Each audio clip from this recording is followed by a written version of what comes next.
Hai, Assalamualaikum warahmatullahi wabarakatuh dan salam sejahtera. Hari ini kita hendak belajar berkenaan dengan perkataan hampir sama tetapi berbeza maksud.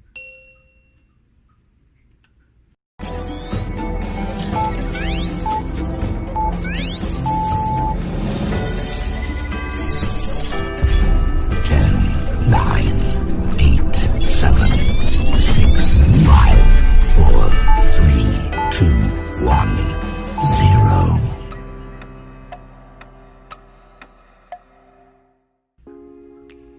Yang pertama, berhemat dan berhemah. Berhemat bermaksud berbelanja dengan bijak, berjimat cermat, berhati-hati dan berjaga-jaga. Contoh ayat, ibu berbelanja dengan berhemat agar tidak susah di kemudian hari. Berhemah pula bermaksud berbudi pekerti yang mulia. Contoh ayat, pemuda ini berhemah dan disayangi oleh penduduk kampungnya. Yang kedua, berkabung dan bergabung. Berkabung bermaksud memakai kabung sebagai tanda bersedih. Kabung ialah kain putih yang dililitkan pada kepala, tanda berduka cita. Contoh ayat, rakyat akan berkabung selama 40 hari setelah baginda mangkat.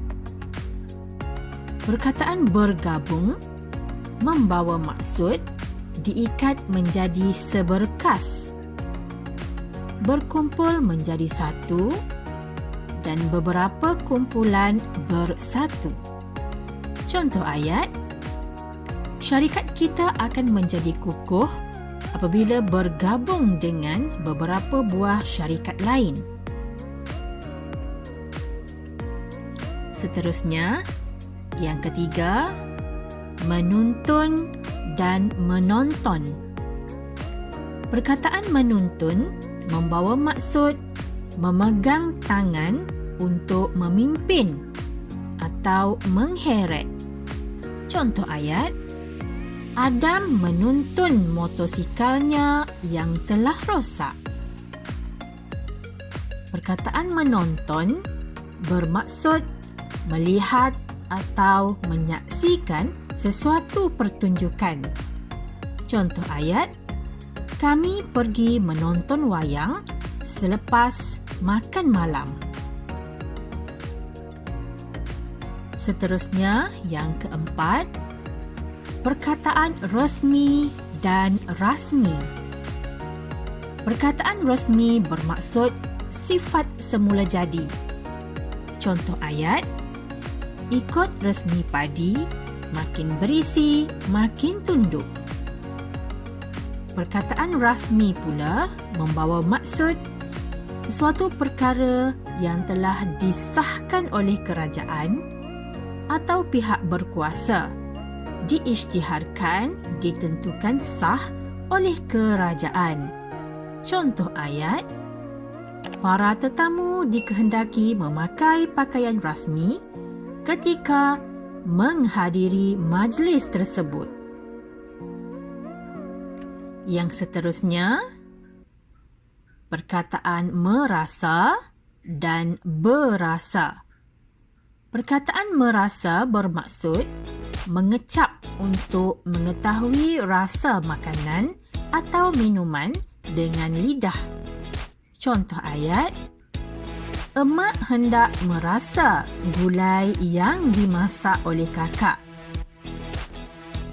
Perkataan berasa membawa maksud mempunyai rasa, mengambil rasa di dalam hati.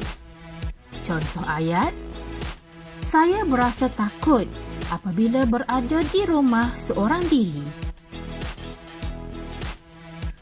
Seterusnya, perkataan cash dan cas. Perkataan charge bermaksud bayaran yang perlu untuk sesuatu perkhidmatan atau barang yang dibeli. Mengenakan harga pada barang atau perkhidmatan.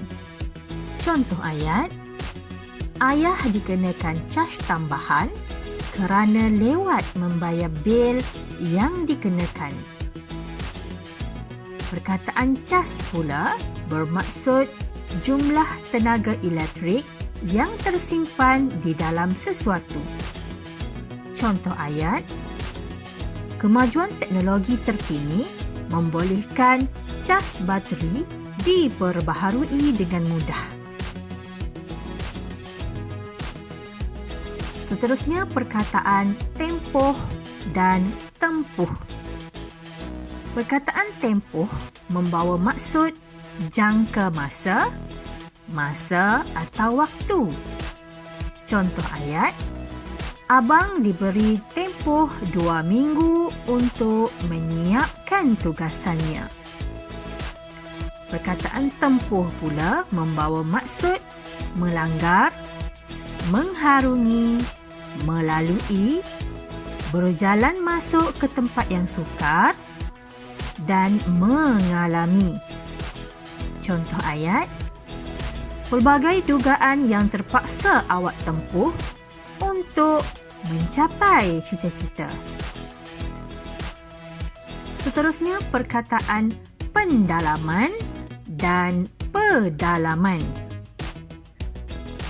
Perkataan pendalaman membawa maksud perbuatan mendalami atau mendalamkan. Contoh ayat, pendalaman dasar sungai telah dilakukan oleh pihak yang bertanggungjawab.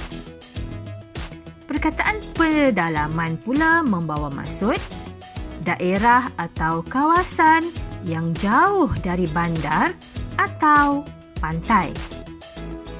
Contoh ayat, padi huma banyak ditanam di kawasan pedalaman. Seterusnya, perkataan hempas dan hampas. Perkataan hempas bermaksud buang ke lantai atau tanah, campak dengan kuat. Contoh ayat, gelas itu pecah kerana dihempas ke lantai oleh adik.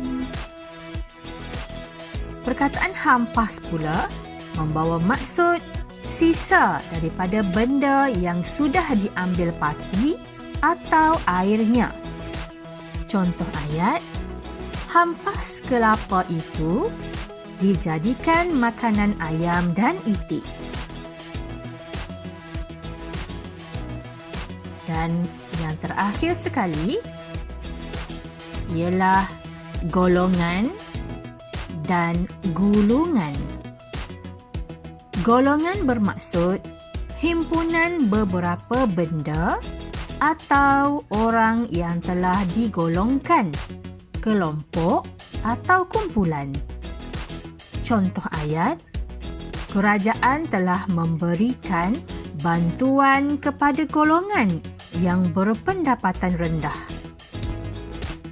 Perkataan gulungan bermaksud apa-apa yang sudah digulung, apa-apa yang bergulung. Contoh ayat, ayah menyimpan gulungan tikar mengkuang itu.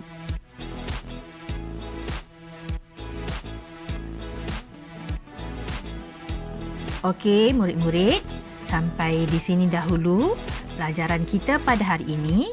Kita akan sambung pelajaran kita pada masa yang akan datang. Sekian, terima kasih. Bye.